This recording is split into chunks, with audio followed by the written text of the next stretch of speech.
Assalamu alaikum, this is Dr. Hasna with Hasna's Anatomy, and today we're studying your meninges, or the layers covering your central nervous system. So guys, let's get right into it. We have our skull over here and some folds that I have to explain to you. So before that, I'll just get started and tell you about what the brain exactly is. And overall structure of the brain, this big portion that you see in the brain, that is the majority of the brain, is actually known as the cerebrum. And this is the forebrain, meaning the first part of the brain. All right, this is the first part, then we have the second part and the third part. So this is the forebrain. The second part of the brain is known as the midbrain. Obviously, whatever comes in the middle is the mid, lies around over here. Going below that, we have the hindbrain.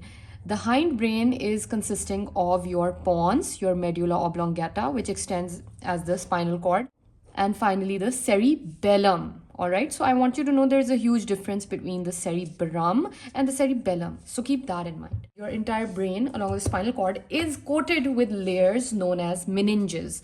Now these meninges are 3 in a number. The outermost layer is known as the dura mater.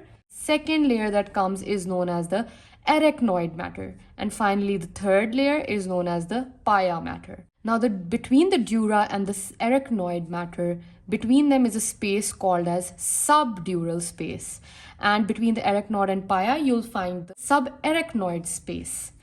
Now let's go ahead and talk about the dura mater first. The dura mater is the thickest of all of these layers, and it is the closest attached to the skull. Obviously brain is within the skull, and the brain is covered with these meninges. So the outermost layer is coming in relation with your skull, right? So the dura is covering that entire zone, right? Now let's talk about the dura mater. It is divided into 2 layers. There is an outer layer and a inner layer. It has the classic division of an outer layer and an inner layer, where most of our anatomy, these 2 layers will always exist in any structure. The outer layer is known as the endosteal layer. Now, when I say endosteal, what do you understand? Osteum meaning the bone, end meaning the inner part of the bone. Makes sense? So this covers your inner part of the skull. All right. The inner layer is known as the meningeal layer. This means it is covering the meninges. Easy, that makes complete sense. Let me give you a couple of characteristics of the endosteal layer first. So the endosteal layer has a couple of important features. Is that firstly that it's covering the inner surface of the cranium. It can also be called the endocranium. This endocranium or endosteal layer is continuous with the periosteum. So we know that inside is the endosteum and outside is the periosteum, right? So this endosteal layer gets continuous with the periosteal layer, obviously through these foramens that exist here. So for instance, from the foramen magnum, so this endosteal layer becomes continuous as the periosteal layer. Through the superior orbital fissure, it becomes continuous with the periosteum of your orbit. And this layer also forms the outermost layer of your cranial nerves. Now what are cranial nerves? The nerves that directly originate from the brain. These are the cranial nerves. So the outermost covering of these nerves is formed from this dura mater, more specifically the endosteal layer. Now let's go ahead and talk about the meningeal layer, which is more important. Why? Because in the meningeal layer, there are folds that are going to occur. 4 folds are formed by the meningeal layer. Basically, these folds are basically dividing cranial cavity into compartments. And not just that, these folds are also responsible for housing some sinuses. But that's a topic for another day. Talk about these 4 folds. Very simple, it's not any rocket science. First fold is known as Falx Cerebri. It gives us a lot of information, the name itself, that it has something to do with the cerebrum. We have the next layer known as the tentorium, means it looks like a tent. Cerebella. Cerebella means it has something to do with the cerebellum. Next is known as the Falx Cerebelli. And finally, we have the diaphragma cellae. Cellae, where did we hear that word again? In the sella turcica, so it has something to do with that. Basically, your cerebrum is divided into 2 hemispheres. It's not just like a whole brain like that, rather it's like that. These are the 2 cerebral hemispheres. This is the right, this is the left. So between the 2 cerebral hemispheres, the falx cerebri is lying, and it is a sickle-shaped, meaning like that. Between the 2 cerebral hemispheres, it's dividing them in between them.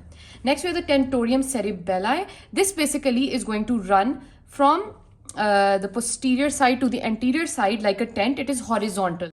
and it gets attached like that. Basically, it has a goal, that is to divide your cranial cavity into supratentorial and infratentorial compartment. In the infratentorial compartment, your hind brain is kept, which means the tentorium cerebelli has to lie just above the cerebellum, which is the hind brain, somewhere over here. Therefore, it is known as the cerebelli because it is forming the tent of the cerebellum. The next fold we have the cerebelli. Falx cerebelli is basically going to, just like the hemispheres of the two cerebrum, similarly the cerebellum also has these hemispheres. So between them it goes and once again partitions these hemispheres. And finally, diaphragm is basically located around the sella turcica, and it also allows the pituitary gland to go inside. Now let's talk about these in detail. The first fold we have is the falx cerebri. It is lying between the two hemispheres, so this is how it looks like, and it goes like that and gets attached. So suppose this is one cerebrum, this is one cerebrum, basically lying in the median plane, in the median longitudinal fissure. Let's talk about its attachments. It's very easy. You can see that it is sickle shaped. Its anterior end is narrow and it is attached to the, what is this? This is the crista gali. And the posterior end, you can see, is broader than the anterior end, and it is attached to the, what do you think is coming? What is the roof of your posterior cranial fossa is going to come here? And the roof is the tentorium cerebelli. So the posterior end of the falx cerebri is attached to the tentorium cerebelli. Makes sense? It has an upper margin which is convex. It is attached to the sagittal sulcus, which lies in the cranial vault. You can see that the lower margin is concave and it is free. It has no attachments. Free means no attachments. Let's talk about the tentorium cerebelli now. This is basically a tent-shaped fold which is going to form the roof of your posterior cranial fossa, dividing your hind brain from the rest of the brain. The tentorium cerebelli has a free margin which is U-shaped right here. This free margin is concave and devoid of any attachment. That's why it's called the free margin. And then it has this attached margin. Talk about its attachments. The attachment tentorium cerebelli go like this. Posterolaterally, it is attached to the, if you all remember, there was the transverse sulci over here of the occipital bone, right? So it is attached to the lips of that, like that. All right, and then it also extends to the posterior inferior angle of the parietal bone. Then comes the attachment of it. What do you think it is being attached to? Here you can see this is the superior border of the petrous temporal bone. So on either side it is attached anterolaterally to the petrous temporal bone. And finally you can see these two processes that are going from the tentorium cerebelli. They are getting attached to what is the structure right here? There's the anterior clinoid process. So it is attached to the anterior clinoid process, and obviously it's also attached to the posterior clinoid processes as well, like that. Free margin is free, it has no attachments. This is known as a tentorial notch. And through this notch, your midbrain will pass downward. Important part in the tentorium cerebelli is the trigeminal cave. We've already talked about this. There's this trigeminal impression we talked about in the middle cranial fossa, which was lying just in the anterior surface of the petrous temporal bone, right? So the tentorium cerebelli is going to form an evagination at this point, like that. It will have an evagination of the inferior layer of the tentorium cerebelli, known as the recess. So a recess will be formed where your trigeminal ganglion will get inserted.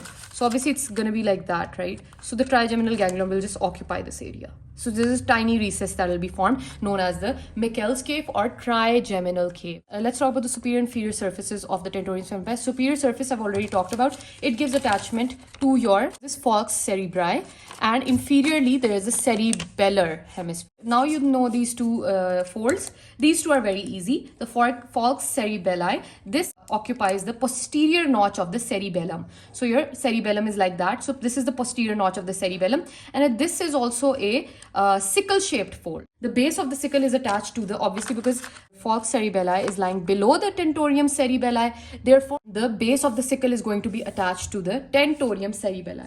And the posterior margin is attached to this internal occipital crest. So you can imagine there are two cerebellar hemispheres. Here you're seeing the posterior margin of that sickle going up, attaching to the inferior surface of the tentorium cerebelli, and then going in front. The anterior margin is mostly free. Next is your diaphragm. Sella is basically a horizontal fold. You can see a circular opening in the dura mater. So this is attached anteriorly to the tuberculum sella and posteriorly to the dorsum celli, right? And it's just a circular fold, and on either side it is continuous with the meningeal lining of the middle cranial fossas, right? And there's just a circular hole in it so that your pituitary gland pass through it and get inserted in the hypophyseal fossa. This is the tuberculum sella, this is the dorsum sella. This fold known as the diaphragma sella is just going to come here, and then it's going to come here. You can see there's a circular opening here. Through this, the pituitary gland will get inserted inside and everyone's happy, and this blends with the middle cranial fossa meningeal layer. So guys, that was all you needed to know about the meninges concept. I really hope you understood well, and thank you so much for watching.